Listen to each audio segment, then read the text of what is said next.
Pensa bem, a gente já tem inteligência artificial que cria arte, celulares que dobram no meio, carros que praticamente dirigem sozinhos. Mas e a bateria que alimenta tudo isso, hein? Parece que nesse ponto a gente ficou meio parado no tempo. A sensação que dá é que não importa o quão avançado o aparelho seja, o dia invariavelmente termina com aquela busca desesperada por uma tomada.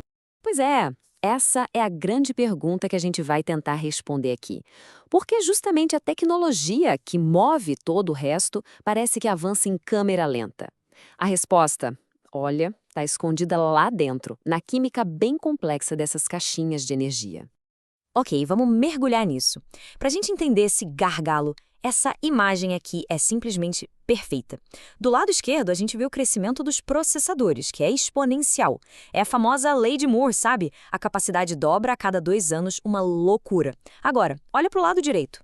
As baterias. O progresso delas é linear. É uma linha reta, lenta, gradual. Sim, melhora, mas nem de longe na mesma velocidade. Então, para desvendar esse mistério, a gente precisa abrir essa caixa preta e entender como uma bateria funciona lá no nível mais básico. É ali que a mágica acontece, mas é também onde o problema começa. De um jeito bem simples, funciona assim. Quando a gente está usando a bateria, os íons de lítio saem de um lado, o ânodo, e vão para o outro, o cátodo, passando por um líquido chamado eletrolito. Esse movimento todo gera energia que a gente usa. Para recarregar, o processo é o inverso. Parece fácil, né? Só que a cada ciclo desses acontece um desgaste, pequenininho, mas que vai se acumulando. E para entender esse desgaste, a gente precisa de um jeito novo de pensar na bateria. E foi aí que pesquisadores propuseram uma abordagem que muda tudo: o paradigma dos reservatórios. A ideia é genial. Imagina que a bateria não é só uma caixa de energia, mas um sistema com reservatórios internos de materiais essenciais. Tem o reservatório de lítio, o de porosidade e o de eletrólito. A vida útil da bateria, então, depende da velocidade com que esses reservatórios se esgotam. E é aqui que a ciência fica fascinante. A pesquisa identificou 3 vazamentos secretos, ou melhor, 3 reservatórios que, quando se esgotam, ditam o fim da vida da bateria. Vamos dar uma olhada em cada um deles? Primeiro, o de lítio. A intuição da gente diz o quê? Quanto mais lítio, melhor, certo? Errado. Se a gente olhar o gráfico, a linha pontilhada é uma bateria padrão. Já a linha contínua, que tem um pouquinho menos de lítio, mantém a saúde dela aqui no eixo Y por muito mais tempo. Por quê? Pensa no excesso de lítio como tentar encher um balão demais. A pressão extra acaba criando microfissuras, danos na estrutura, e isso acelera a degradação. O segundo é o reservatório de porosidade. Pensa nisso como se fosse o espaço para respirar dentro da bateria. Sabe, eletrodos supercompactados podem até guardar um tiquinho a mais de energia no primeiro dia, mas eles sufocam o movimento dos íons de lítio. Como o slide mostra, um eletrodo um pouco menos denso com mais porosidade deixa a bateria aguentar melhor o estresse dos ciclos de carga e descarga. E o resultado? A vida útil dela aumenta drasticamente. Agora segura essa. Essa é talvez a descoberta mais impressionante, bem aqui no slide: o reservatório de eletrólito. O eletrólito é a estrada por onde os íons viajam. Dá uma olhada no gráfico. A linha azul, com só 1% a mais de eletrólito, tem uma queda de saúde bem mais lenta que a linha pontilhada. O resultado? Um aumento de mais de 40% na vida útil. É uma mudança minúscula, quase nada, com um impacto gigantesco. Simplesmente porque garante que a estrada não vai secar e ficar impossível de passar. Mas olha, otimizar a química interna é só metade da história.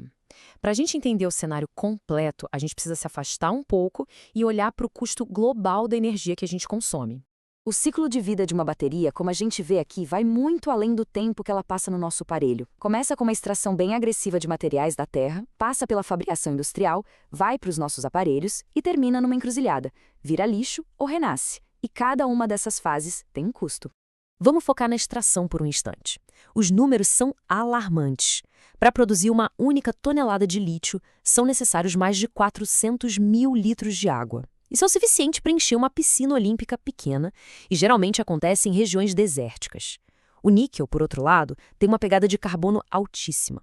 A energia que a gente usa vem com um preço ambiental que começa bem antes da gente ligar os nossos aparelhos.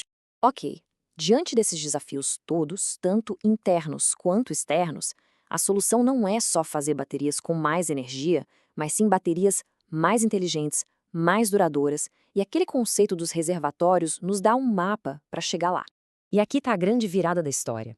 Esse gráfico mostra o que acontece quando a gente otimiza os 3 reservatórios ao mesmo tempo. A primeira coluna de Lifetime mostra a vida útil. Olha só como as barras de cima das células otimizadas são bem maiores que a barra Standard, a padrão, lá embaixo. Agora, olha para as colunas da direita, da densidade de energia. As barras são quase do mesmo tamanho. Qual a conclusão? A gente consegue aumentar a vida útil em mais de 30% sem sacrificar quase nada da performance. É sobre projetar baterias mais espertas e não só mais densas. E a solução vai além do design inicial. Quando a bateria de um carro elétrico chega ao fim da sua primeira vida, ela ainda tem de 70% a 80% da capacidade original. Isso abre a porta para uma verdadeira economia circular. Em vez de virar lixo, essa bateria pode ganhar uma segunda vida. Sei lá, armazenando energia solar numa casa. E no fim de tudo, ela ainda pode ser reciclada, recuperando metais preciosos que voltam para o começo do ciclo. E com isso, a gente diminui a necessidade de mais mineração. Com base nisso tudo, para onde a gente está indo afinal? O que vem depois dessa tecnologia de íon lítio que a gente conhece hoje? A pesquisa toda aponta para tecnologias como as baterias de estado sólido. Elas trocam o eletrólito líquido por um material sólido, o que promete mais segurança, uma vida útil ainda maior e, o que é crucial, uma dependência menor de recursos críticos como o cobalto. Os princípios que a gente aprendeu com o paradigma dos reservatórios estão, na verdade, abrindo caminho para esses avanços. No final das contas, toda essa análise nos deixa com uma reflexão. O problema da bateria talvez não seja só técnico, talvez seja uma escolha de valores. Como sociedade, como consumidores, o que a gente prioriza? Aquele desempenho máximo e descartável do primeiro dia? Ou uma resistência projetada de forma inteligente que respeita tanto os limites da química quanto os limites do nosso planeta? A resposta a essa pergunta é o que vai definir a próxima geração de tecnologia.